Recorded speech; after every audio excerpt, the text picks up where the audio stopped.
Where the project we're working on now is creating something like that table within a table, where we're doing a structure. Let me kind of illustrate the structure that I'm looking for here. Let me open up something like Freehand or Freeform, or an application where you guys can kind of see the, the the logic behind what I'm trying to do here. So I'm gonna just kind of drop this into my recording space right here, let you see it. Um, so remember, we're talking about something similar to this, okay?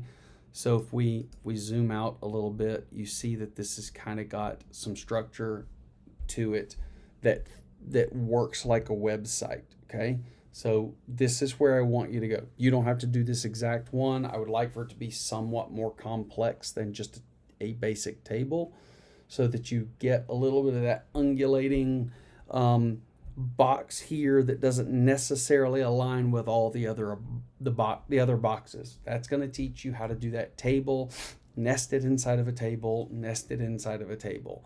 When I say nesting, I want you to think like the Russian nesting dolls. Okay, you've seen those. Let's take a quick look at what I'm talking about. How these things all go inside of each other.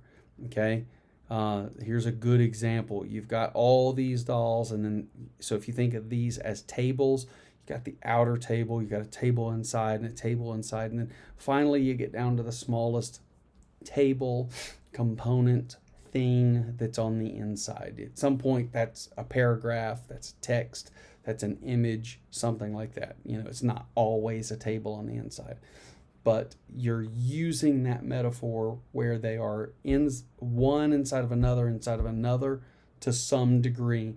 And why are you using that? So that you get the layout that kind of looks like this. So if I were building this as a nested table, I would build it.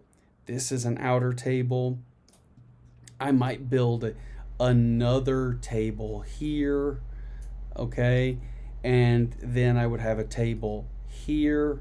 I'd have a table here and one here, okay? And you see how that works. Lastly, I'd probably throw a table here. I'd probably then break this into two different tables, one here and one here. And then each of these would probably be individual tables here, to hold other things. Because if you think about hero image, that might be one photograph, but it's a front page article. You might inside that article have an image. You might have a headline text. You may have individual pieces. So therefore, the tables may actually dive deeper than even the resolution that I'm showing here, okay? For example, you remember your coupons. How many tables did those coupons have?